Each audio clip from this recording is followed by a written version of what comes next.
২০২৪-এর পর বঙ্গ বিজেপির বেহাল দশা। শুধুমাত্র দলের মধ্যে গোষ্ঠীদ্বন্দ্ব তা নয়, আমরা দেখেছি কিভাবে ভরাডুবি হলো 18 থেকে 12-তে এসে দাঁড়ালো বঙ্গ বিজেপি। আমরা কথা বলবো, আমাদের সঙ্গে আজকে আছেন সোশ্যাল অ্যাক্টিভিস্ট অরিন্দম ব্যানার্জি। অরিন্দম দা, নমস্কার। নমস্কার। এই যে বঙ্গ বিজেপির এই যে দশা, কারণ 18টা ছিল, যেখানে 25 থেকে 30-32 অব্দিও উঠে গিয়েছিল এবং নেতাদের মধ্যে যে কনফিডেন্স দেখা গিয়েছিল, এবং নাড্ডাজি থেকে শুরু করে অমিত শাহজি, মোদিজিও একটা বলে গিয়েছিলেন যে 25-28, সেই ক্যালকুলেশন তো দূরের কথা, চলে 18টাও ধরে রাখতে পারলো না, এলো হচ্ছে 12তে। এবং যারা জেতা এমপি ছিল, তারাও দেখা গেল তাদের নিজস্ব এমপিটাও তারা পদটাও রাখতে পারলো না।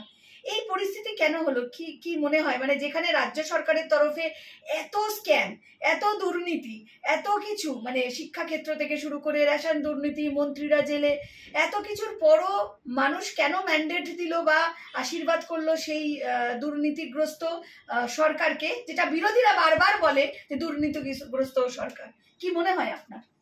দেখুন, বঙ্গ বিজেপি আর ভারতীয় বিজেপি দুটো এক নয়, কিন্তু বঙ্গ বিজেপি একটা ভীষণ ইউনিক একটি অর্গানাইজেশন, যেটা ভীষণ অন্যভাবে চলে। যেভাবে বিজেপি ন্যাশনালি চলে সেভাবে চলে না। প্রথমে দেখুন, বাংলায় মুখ্যমন্ত্রী মানে আমাদের মমতা দিদি কিন্তু একদিন ওটা আমরা হাসাহাসি করলাম, র্যাম্পে করে কিন্তু 42 জন ক্যান্ডিডেটকে উনি হাঁটিয়ে দিলেন। তারা বহিরাগত হতে পারে, তারা অযোগ্য হতে পারে, কিন্তু উনি মানুষের সামনে ইলেকশন ঘোষণা হওয়ার সাথে সাথে কিন্তু জানিয়ে দিলেন যে ওনাকে রিপ্রেজেন্ট কারা করবেন এই 42টি কনস্টিটিউয়েন্সিতে। এদিকে বিজেপির দড়ি টানাটানি শুরু হলো ইলেকশন অ্যানাউন্স হওয়ার পরে। অল্প অল্প করে ক্যান্ডিডেটের সংখ্যা বা নাম অ্যানাউন্স হলো, রামকে শ্যামের জায়গায় শ্যামকে আরেকজনের জায়গায় পাঠানো হলো। এই অঙ্ক কেন হলো আমরা হয়তো বোঝার ক্ষমতা রাখি না, কিন্তু হারার পরে এই প্রশ্নটা আমরা অবশ্যই করতে পারি। আজকে বিজেপির এক্স প্রেসিডেন্ট দিলীপ ঘোষ, উনি প্রেসিডেন্ট হওয়ার পর এমএলএ হিসেবে জিতেছেন ওখান থেকে, তারপরে এমপি হিসেবে জিতেছেন, বিজেপিকে প্রায় 0 থেকে 18-এ পৌঁছেছেন।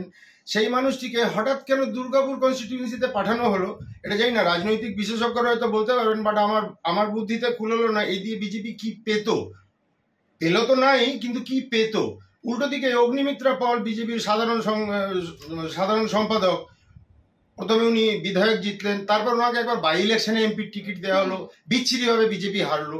আবার কিন্তু উনি এমপি হওয়ার বরাতটা পেলেন, আমি জানি না কার আশীর্বাদে বা কি ওনার মধ্যে আছে, কিন্তু এন্ড রেজাল্ট থেকে মনে হয় এগুলো যেন কোনো না কোথাও আইদার প্ল্যানিং হয়েছে, বা যারা এই ডিসিশনগুলো নিয়েছেন তারা সত্যি রাজনীতি তাদের ছেড়ে দেওয়া উচিত।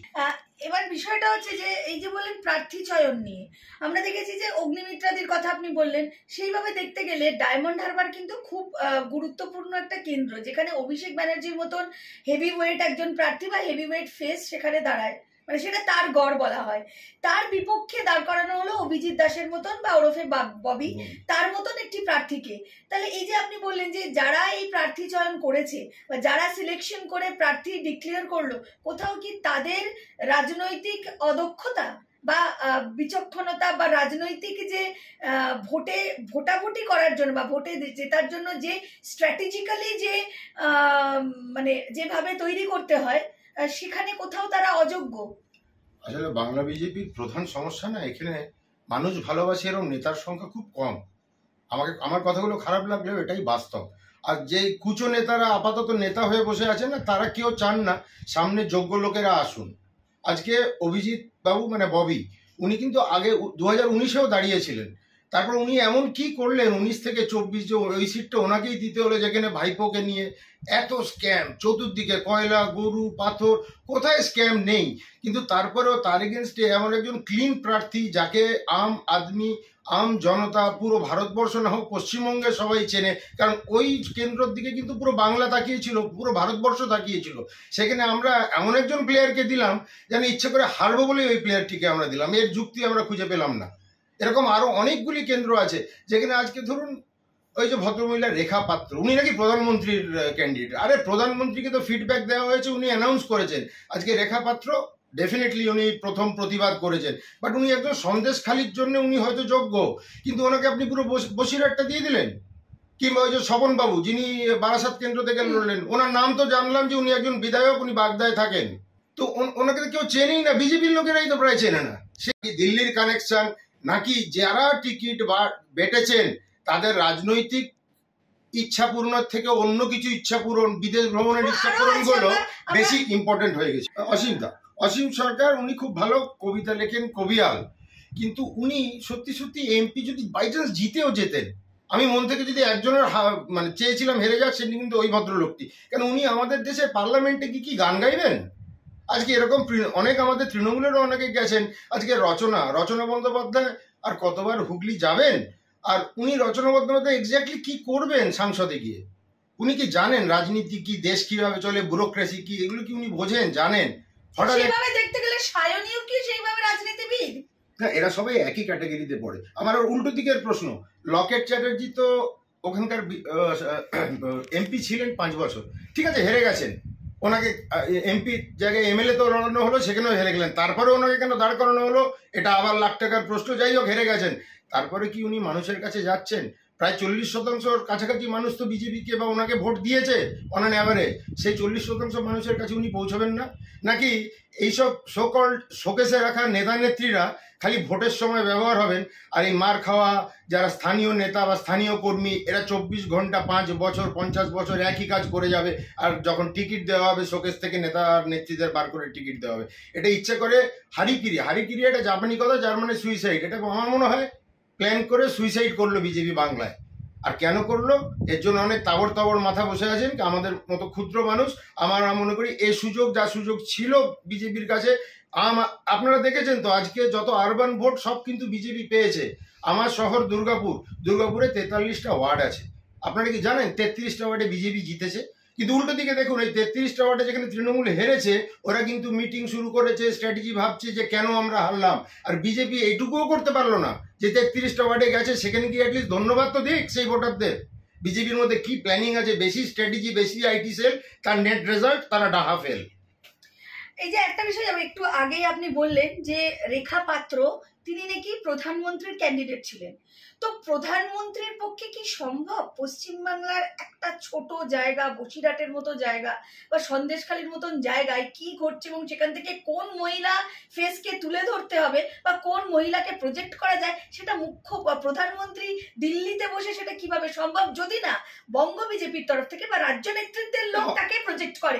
সুতরাং প্রধানমন্ত্রীর ক্যান্ডিডেট কিভাবে হতে পারে? না, আসলে কি, এটা প্রধানমন্ত্রীকে ফিডব্যাক গুলো দেওয়া হয়। যেমনি এরকম আরেকজন ক্যান্ডিডেটের নাম আমি বলতে পারি, অমৃতা রায়, রাজমাতা। এই যে দুজনেই, এনার সম্বন্ধে ফিডব্যাক প্রধানমন্ত্রীর কাছে পাঠানো হয়েছে, এবং গোষ্ঠীদ্বন্দ্ব তো আছে বিজেপিতে, এই নিয়ে লুকিয়ে তো লাভ নেই। এবং কোনো গোষ্ঠী যদি এক গোষ্ঠী হয়তো চেয়েছে রেখা পাত্রকে চাই, আরেক গোষ্ঠী হয়তো অন্য কাউকে চেয়েছিল।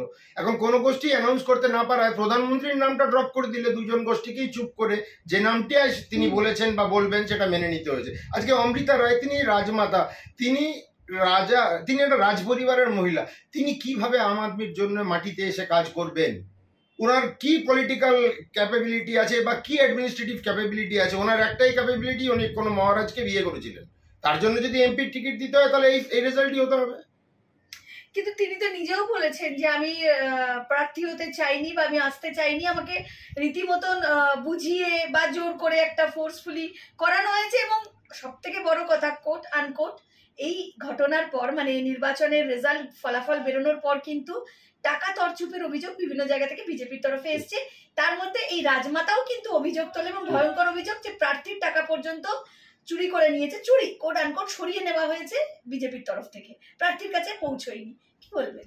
দেখুন, ওনার অ্যাকাউন্টের ব্যাপারে তো আমি বলতে পারবো না, কিন্তু এই টাকা তছরূপ ভারতবর্ষের বাংলায় যে কটা ইলেকশন একটু জ্ঞান হওয়ার পর থেকে দেখছি, ওই প্রত্যেকে আগে টপে আসে বিজেপি টাকা চুরি করেছে, কারণ বিজেপির কাছে নাকি অনেক টাকা, হয়তো অনেক টাকা। এত টাকা লাগে কিছু ইলেকশন, আমাকে একটু বোঝাতে পারেন? প্রত্যেক বুথে নাকি টাকা পৌঁছাবার কথা। আমি কিছু বুথের নাম নিচ্ছি না, বাট আমি জানি এরকম বুথ এজেন্টকে আমি চিনি যে কিছু টাকাই পায়নি, জলটাও এবার ইলেকশন কমিশন দিয়েছে। বিজেপি নিজের বুথ এজেন্টকে একটা টিফিনের বক্স পর্যন্ত পৌঁছতে পারেনি। উল্টো দিকে তো আমরা ভোট দিতে গিয়ে দেখেছি অন্যান্য দলীয় যারা বসেছিল, অন্য দলের যে এজেন্টরা, তাদেরই কিন্তু তাদের দল এইটুকু টেক কেয়ার করেছে। নেতারা বিজেপির জানেন যে টাকা হয়তো এসেছে, ভাগ হয়েছে একটা লেভেল অবধি, তারপরে বাকি ছেলেগুলো যারা সত্যিই একদম গ্রাউন্ড লেভেলে গিয়ে আজকে বুথে বসছে এত মার খাওয়ার ভয় থাকা সত্ত্বেও, তারা কিন্তু সত্যিই বিজেপিটাকে ভালোবাসে, হয়তো সেই আদর্শের জন্যই সবকিছুকে তোয়াক্কা করে টাকার কথা না ভেবে বসছে। আর যারা উঁচু চেয়ারে বসে বিভিন্ন টিভি চ্যানেলের এসি ঘরে বসে বড় বড় বাতেলা দেন। আমাদের দরকার, বিজেপির উচিত এই বঙ্গ বিজেপিকে পুরো ডিজলভ করে দেওয়া। একটাও যোগ্য নেতা নেই, একটাও, মানে 100 বলছি না, হয়তো 99টাই অযোগ্য লোক বসে আছে। কিন্তু শুভেন্দু অধিকারীকে তো দেখা গেছে বিভিন্ন জায়গায় দৌড়ে বেরিয়ে সভা করা, এবং কোট আনকোট, আমি হয়তো পুরোপুরি এক্সাক্ট ফিগারটা বলতে পারবো না, কিন্তু গোটা 2024-এর যে নির্বাচন গেছে তার মধ্যে প্রায় 400-500-র উপরে সভা শুভেন্দু অধিকারী একা করেছেন দায়িত্ব নিয়ে। একদম ঠিক বলেছেন, শুভেন্দু অধিকারী ছুটে বেরিয়েছেন, পুরো বাংলায় ছুটে বেরিয়েছেন, এবং উনি একমাত্র নেতা যিনি মনে হয় 42টা কনস্টিটিউয়েন্সিতে অন অ্যান অ্যাভারেজ 3টে থেকে 4টে করে সভা করেছেন। আমার সৌভাগ্য হয়েছে হয়তো 10-15টা সভা অ্যাটেন্ড করার, কিন্তু উনি একা লড়ে বেরিয়েছেন। লড়েছেন বলবো না, বাকিরা যে যার কেন্দ্র সামলাতে ব্যস্ত ছিলেন। শুভেন্দুদা একমাত্র বিজেপির নেতা যাকে না পুরো বাংলা সবসময় টিভিতে বা রাস্তায় বা পথসভায় দেখতে পেয়েছে। বাকি সব নেতাদের মানে দেখতে পেয়েছে কখনো যদি মোদিজি এসছেন বা নাড্ডাজি এসছেন বা অমিত শাহজি এসছেন বা সে তথাকথিত বড় নেতারা এসছেন, তাদের সঙ্গে ট্রাকে উঠে হাত নাড়িয়েছেন। এই হাত নাড়ানোর নেতা দিয়ে বাংলা জেতা যাবে না। বাংলা, যদিও অপোজিশন দলটা একদমই পছন্দ করি না, তার নাম তৃণমূল কংগ্রেস, কিন্তু বিজেপিকেও না তৃণমূলে পৌঁছতে হবে বাংলার মানুষের হৃদয় জিততে গেলে। এই আর একটা বিষয়ে যাব, এই যে সম্প্রতি কিন্তু অনেকেই একটু সুর দেখছি অন্যরকম, যেমন সৌমিত্র খা, অগ্নিমিত্রা বল, সবাই কিন্তু কোনো না কোনো ভাবে বলেছে। আমি একটা জাস্ট লাইন তুলে ধরছি, যে বিরোধীরা সবসময় বলে না যে একটাই পোস্ট, মানে তৃণমূলে একটাই পোস্ট, বাকি সব ল্যাম্প পোস্ট। তো তৃণমূলে একটাই নেত্রী, তার জন্য কি এই পরিস্থিতি? মানে একটা কোথাও একটা সংগঠনের একটা শৃঙ্খলতা আছে, বিজেপিতে অনেক নেতা, তাই কি আজকে সংগঠনের এই দশা? এই প্রশ্ন তো তুলছে বাঙালিরা। ঠিকই, কিন্তু বিজেপি গঠনতন্ত্র অনুযায়ী প্রেসিডেন্ট কেন্দ্রিক একটি অর্গানাইজেশন বা একটি political party. President is the top boss, উনি যেটা বলবেন সেটা নিচে মানতে হবে। এটাকে ডেমোক্রেসি হয়তো নয়, বাট এই অটোক্রেসিতেই বিজেপি চলে, এবং তৃণমূলও এই অটোক্রেসিতে চলে বলেই আজকে ওরা সাকসেসফুল। মানে যত মত তত পথের চক্করে বিজেপি আজকে সত্যি পথে চলে এসেছে। আজকে যে ধরুন না, বাংলায় আজকে এত এত এত গণধোলাই হচ্ছে, টিভিতে দেখার পর সব নেতারা চুল ছেড়ে টিভি চ্যানেলে বসে বসে বড় বড় বাতেলা মারছে। বিজেপির রাজনীতিটা শুধুমাত্র মিডিয়া টিভি কেন্দ্রিক, খালি শোবাজি। এই যে এত যে মারপিট হলো, এত যে গণধোলাই হচ্ছে, কেন? যে নেতা রাজনীতি করতেন বিজেপি, গণধোলাই তো 2 বছর আগে হয়েছে, সেই সময় তো তিনি ওখানে একটি কোনো না কোনো রাজনৈতিক দলে ছিলেন। আজ হয়তো তিনি কংগ্রেসে ছিলেন, এখন বিজেপিতে এসছেন, এরকম এক নেতার পাড়াতেই তো মারপিট হয়েছে। তো ভিডিওটা দেখার পর কথা আমিও বলতে পারবো, কিন্তু যদি আমি রাজনৈতিক কর্মী হই, ওখানে যদি এরকম আনসোশ্যাল অ্যাক্টিভিটি হয়, এটা তো আমার জানার, বোঝার, বার করার দায়িত্বের মধ্যে পড়ে। নাকি টিকিট পেলে আমি নেতা, যদি জিতলাম তাহলে আছি, না জিতলে টাটা বাই বাই, আবার 5 বছর বাদে দেখা হবে। এইভাবে যদি চলতে থাকে বঙ্গ বিজেপি, আমার মনে হয় মানে এখন 2 নম্বরে আছে ঠিকই, 3 নম্বরে যারা আসার কথা, মানে 3 নম্বরে যারা আছে তারাও সেই একই ব্যাপার। সব বাংলার কোনো তৃণমূলের হাত থেকে কোনোভাবে নিস্তার নেই, যতক্ষণ না এই বিজেপির যে নেতা বা তৃণমূলে কংগ্রেসের যে নেতা বা সিপিএম এর যে নেতা, এই অকর্মণ্য নেতা, বিরোধী দল বলে কিছু নেই। বিরোধী একটা ভোট আছে। আমার তো মনে হয় এদের মধ্যে একটা আন্ডারস্ট্যান্ডিংও আছে, যে ভাই এরকম ভাগাভাগি করে থাকবো, তুমি রাজা থাকবে, আমি সবসময় মন্ত্রী হয়েই থাকবো, কিন্তু দুজনে আমরাই থাকবো, আর কেউ আসবে না। আর বিজেপি একটু নতুনদের দিকে তাকানো উচিত। যে লোকগুলো 10 বছরে কোনো পারফর্ম করেনি, তারাও বড় বড় পোর্টফোলিও নিয়ে বসে আছে। যে নেতারা পোস্ট করে, তারা ইংরেজি তো দূরের কথা, শুদ্ধ বাংলা লিখতে পারেন না, তারা নাকি বিজেপির বড় বড় নেতা, এবং ওরা আশা করেন বাংলার জনগণ এতই মূর্খ যে এই মূর্খদেরকে ফলো করবে। একটা বিষয়, এই যে একটার পর একটা ঘটনা ঘটছে, আমরা 2021-এ পোস্ট পোল ভায়োলেন্স দেখেছিলাম, সেই সময় কিন্তু অভিযোগ উঠেছিল এই বঙ্গ বিজেপির নেতৃত্বদের ওপর, যে তারা নাকি ফোন সুইচ অফ করে, তাদেরকে খুঁজে পাওয়া যায়নি। আবার কিন্তু 24-এ সেই পোস্ট পোল ভায়োলেন্স হলো, এখানেও কিন্তু বিভিন্ন নেতৃত্বকে বিভিন্ন রকম ভাবে দেখা যায়নি। যদি আবারও সেই কথাই বলি, যে সেই সংবাদ মাধ্যমের পর্দাতে বা বিভিন্ন জায়গায় শুভেন্দু অধিকারীকেই দেখা গেছে বিভিন্নভাবে সেই যারা আহত কর্মী বা যারা ঘর ছাড়া, যাদের বাড়ি ভাঙচুর করেছে, তাদের পাশে। কিন্তু দায়িত্ব তো সবার ছিল, একটা সংগঠনের দায়িত্ব বা একটা বঙ্গ বিজেপির নেতৃত্বে হয়তো 20 জন কি 12 জন কি 18 জন একটা টিম ছিল, যেটাকে কোর কমিটি বলে তারা সবসময় সামনে নিয়ে আসে। তাহলে সেই কোর কমিটির ভূমিকাটা কি? দেখুন, পোস্ট পোল ভায়োলেন্সের পর শুভেন্দুদাকে যেমনি দেখা গেছে, আর যাদের দেখা যায়নি কিন্তু পাশে থাকার চেষ্টা করেছে না, তারা কিন্তু আঞ্চলিক নেতা। তারা টিভির পর্দায় আসতে পারেন না বা আসতে চান না বা টিভি তাদের কাছে পৌঁছয় না, কিন্তু তারা সত্যি তাদের সাধ্যমতো চেষ্টা করেছেন। কিন্তু তার ওপর তলার যারা, তারা তো সেই সময় ফোন বন্ধ করেছেন, কেন ভোট হয়ে গেছে, ইলেকশন হয়ে গেছে, রেজাল্ট হয়ে গেছে, যাই হোক কোট আনকোট কামাই হয়ে গেছে, একটু দেশ বিদেশ ঘুরে আসি। কারণ এন্ড অফ দ্য ডে বুক ফুলিয়ে তো সবাই বলছি সরকারটা তো আমরাই বানালাম। যেন মনে হচ্ছে বিজেপি আজকে কেন্দ্রে সরকার বানায়, বাংলার বিরাট ভূমিকা। ওই 12টাকে সরিয়ে নিন না, যে 12টা জিতেছে ওই 12টাকে সরিয়ে নিল বিজেপির সরকারটা থাকে। সো আপনাদের কোনো রোল নেই, বঙ্গ বিজেপির রোল জিরো। আজকে যে আবার কেন্দ্রে মোদিজি সরকার এসছে, এমনি বঙ্গ বিজেপির কোনো নেতার কোনো নেত্রীর কোনো রোল নেই। অল্প যদি কিছু রোল থাকে একমাত্র শুভেন্দু অধিকারীর আছে। যেভাবে পশ্চিমবাংলার বুকে একটা বাহুবলী প্রদর্শন চলছে, কারণ বিভিন্ন জায়গায় দেখছি কোথাও জেসিবি সে উঠে আসছে বাহুবলী প্রদর্শন করছে, কোথাও ওই খাপ পঞ্চায়েত বসে তারাই বিচার সভা বসিয়ে দিচ্ছে, কোথাও আবার কামারহাটির ঘটনা যেখানে সেখানেও একটা বাহুবলী দেখানোর চেষ্টা। এবং তার কিছুদিন আগেও দেখেছি বিজেপি করার অপরাধে এক মহিলাকে কিভাবে নগ্ন অবস্থায় তাকে হাঁটানো হয়, তার উপর একটা অকথ্য অত্যাচার চলে। এই যে ঘটনাগুলো ঘটছে, সরকার পক্ষও নিশ্চুপ। সেইভাবে দেখতে গেলে কিন্তু যারা প্রধান বিরোধী দল হিসাবে আমরা পশ্চিমবাংলায় দেখতে পাই, সেই প্রধান বিরোধী দলের ভূমিকাটা নিয়েও কিন্তু প্রশ্ন উঠছে যে এত বড় বড় ঘটনা বা বর্বরচিত ঘটনার পরে তারা কোথায়? দেখুন, প্রধান বিরোধী দল বলতে বিজেপি, তারা তো দেশের বাইরে চলে গেছে। যারা কথা বলবে বিহানে বেড়াতে টেড়াতে গেছে, এত গরম পড়েছে বাংলায়, ভোটের সময় প্রচুর খাটাখাটনি গেছে, তো তারা এখন একটু রেস্টে গেছে। ভারতীয় টিম যেমনি ওয়ার্ল্ড কাপ জেতার পর একটু রেস্টে গেছে, তেমনি বিজেপি টিম বাংলায় দুর্ধর্ষ রেজাল্ট করার পর তারা একটু রেস্টে গেছে। আমার মনে হয় কখন ওই বিরোধী দল মানে মেন বিরোধী দল ও শাসক দল কোথাও না হ্যান্ড ইন গ্লাভ। তখনই এরা কথা বলে যখন মিডিয়া মানে আপনারা গিয়ে প্রশ্ন করেন, তখন একটু কথা বলে। এরা কিন্তু কোথাও দৌড়ে যায় না, তখনই দৌড়ে যায় তার আগে যদি দেখেন যে ওখানে প্রচুর মিডিয়া ফিডিয়া গেছে এবং ভীষণভাবে তারা সুরক্ষিত। একটা বিজেপি নেতার নাম বলুন না যে খালি যে একা একা হেঁটে রাস্তা দিয়ে যেতে পারবে, তো তাদেরকে মানুষ এত ঘৃণা করেন না। নেতাদেরকে আমি বারবার বলছি, আপনারা এত ভয় কেন পান? কুচো নেতার সঙ্গেও একটি উর্দিধারী বন্দুকধারী লোক ঘুরে বেড়াচ্ছে। আজকে শুভেন্দুদার সঙ্গে লোক ঘুরলে সেটা অন্য কথা, কিন্তু আজকে অনেক কুচো নাম বললে এখন হয়তো লোকের খারাপ লাগবে। বিজেপি মানেই নেতা হলো সঙ্গে একটু কুচো থেকে মেজো হলো দুটো, আর একটু বড় হলো তো একদম এক গাড়ি সিকিউরিটি নিয়ে ঘুরছেন। আপনারা জনতার সেবা করেন, তো জনতাকেই যদি এত ভয় পান, তো রাজনীতি না করে দালালিটাই মন দিয়ে করুন। একদম শেষ একটা প্রশ্নে যাচ্ছি। বিষয়টা হচ্ছে যে এই বঙ্গ বিজেপি নিয়েই আমরা যখন আলোচনা করছি, 4টে কেন্দ্রে কিন্তু উপনির্বাচন হচ্ছে এবং এই উপনির্বাচনের আগেই কিন্তু মানিকতলাটা খুবই হেভিওয়েট একটা জায়গা। সেখানে কুণাল ঘোষ এবং কল্যাণ চৌবের যে ফোনের যে কথোপকথন সেটা ভাইরাল এবং সেটা প্রকাশ্যে আসার পর কি বলবেন এই পরিস্থিতি, মানে যেটা কল্যাণ চৌবে কুণাল ঘোষকে নাকি কোথাও ঘুষ দেওয়ার চেষ্টা করেছেন, এই অভিযোগ কুণাল ঘোষ করছেন, এই যে পরিস্থিতি কি বলবেন? আসলে যে ভদ্রলোককে ঘুষ দেওয়ার চেষ্টা করেছেন বলে আপনি ক্লেম করছেন না?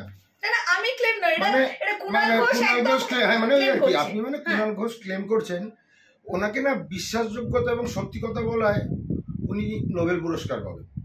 আজ অব্দি উনি একটাও সত্য কথা নিজের নাম ছাড়া কিছু বলেছেন কিনা আমি জানি না। আর কল্যাণ চৌবে আমি ওনাকে চিনি না ঠিকই, বাট ওনার কি ক্ষমতা আছে কুণাল ঘোষকে কোনো পদ পাইয়ে দেওয়ার? যদি থাকে তার মানে এই পাইয়ে দেওয়ার হ্যাঁ কোন স্তরেই। কল্যাণ চৌবে গতবার এমএলএ ইলেকশনে হেরেছিলেন, এবার ওনাকে বিজেপি এই একটি কাজ ঠিক করেছে যে হেরেছে তাকে আবার সেখান থেকে ক্যান্ডিডেট করা হয়েছে, এইটাকে আমি সাপোর্ট করি। কিন্তু কুণালদা যে বললেন না যে ওকে পদ পাইয়ে দেবে বলে, এসব বলে ভোটারকে হয়তো একটু এদিক ওদিক করার চেষ্টা করছেন, কিন্তু বাই ইলেকশন তো কত পার্সেন্ট ভোট পড়বে জানি না। আমি 11টা অব্দি লাস্ট টিভি দেখেছি, তখন দেখলাম কোনো 23% ভোট পড়েছে এবং এটা ড্যাং ড্যাং করে তৃণমূল জিতবে এবং এটা কোনোভাবেই বিজেপি দাগই কাটতে পারবে না এই ইলেকশনটা। এটা তো আপনি মানিকতলা নিয়ে বললেন, আরো 3টে জায়গায় আছে, মানে সেখানেও কি দাগ কাটার কোনো সম্ভাবনা নেই? রায়গঞ্জটা জানি না, রায়গঞ্জে যেহেতু মানে রায়গঞ্জটাও তো আবার একটু পুরনো কথা বলতে হবে। রায়গঞ্জের দেবশ্রীদি জিতেছিলেন, ওনাকে সরিয়ে দেওয়া হলো, কার এগেনস্টে আনা হলো? মমতা ব্যানার্জির। ওটাকে নাকি প্রমোশন, ঠিক আছে মেনে নিলাম। তাই হোক, ওনার জায়গায় যে ভদ্রলোক দাঁড়ালেন তিনিও কিন্তু জিতেছেন। অতএব এইটুকু মানতে হবে যে দেবশ্রী চৌধুরী নিজের এলাকায় ওই 5 বছর কাজটা কিন্তু করেছিলেন, এবং তার রিওয়ার্ড হলো তাকে সরিয়ে দেওয়া। যেরকম রিওয়ার্ড দিলীপ দা পেলেন, সেরকম রিওয়ার্ড দেবশ্রী দিও পেয়েছেন। এবং এখন এই যে ভদ্রলোক দাঁড়িয়েছেন বিধানসভায় বিজেপির হয়ে, সেই ভদ্রলোকের টেকনিক্যালি আমি যদি 24-এর লোকসভার রেজাল্ট দেখি, অবশ্যই ওনার জেতা উচিত। কিন্তু এই বাই ইলেকশনে শাসক দল সবসময় অনেক এক্সট্রা অ্যাডভান্টেজে থাকে। না সে পেশিগত বলুন, ব্যুরোক্রেটিক অ্যাডভান্টেজ বলুন, অ্যাডমিনিস্ট্রেটিভ অ্যাডভান্টেজ বলুন, এই বিভিন্ন অ্যাডভান্টেজে থাকে। তবে মানুষ যদি বেরিয়ে এসে ভোট দিতে পারে রায়গঞ্জ বিধানসভাটা, আমার মনে হয় বিজেপি নিশ্চয়ই জিতবে।